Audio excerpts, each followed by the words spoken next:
Reminder lang social distancing ta, kabalo naman ta sa aton obligasyon Sa pagdagsa sa mga job orders sa Bacolod LGU sa Government Center agud maghingagaw kuha sa ila sweldo sini nga bulan.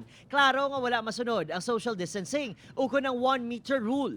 Halin sa linya sa kilid BGC sa mga nagatambay sa tubang sang building. Kag pati mismo sa releasing area. Wala social distancing sa mismo nga lugar kung sa di nahamtang ang Emergency Operations Center nga hugot nga nagapatuman sa health protocols. Sang tinalikdan nga adlaw, sentro man sa paglapas sa mando ang bayranay sang buwis sa Land Tax Division sa Government Center. Di karon ni mahawad na malang hindi naging man na magdugay. Kami police man din na palinya sila sa sulod ang sa sagwa. Alam na kaya pasilong sila sa lakungan sa mga dalong kahoy. Wala pa silungan. Alik sagwa mo tingog sa dalong kahoy. Wala mo na makita. Mga na tumpok. Apang, para sa may empleyado, wala man sang dapat ikaalarma bangod kilalahay man sila kag nagikan sa parehong opisina. Ang importante, makahingagaw sa pagkuha sa sweldo agud may preparar sa bagong tuig. Ay, ang andom ko lang gidya nga mauntat na taning COVID, sir, para sa aton nga tanan balahaw. Ay, ang social distancing ka muda para hindi ta makwanan di ho Pagbaton mo, bayad, renew naman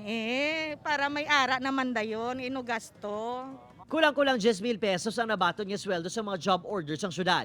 Gamay man nga makabig, apang ila pasalamatan, nahingagaw ini nga pamanagdag, bag-o magtakop ang tuig. Baka sang pang Noche Buena, ang masarangan na sang budget, sang amon sweldo. Budlay magpagusto ka nga kulang sa budget. Problema pagka bagong tuig, bayad mangyapon mo sa utang. Upod, Kirinal Casillo, Adrian Prietos, 1 Western Visayas.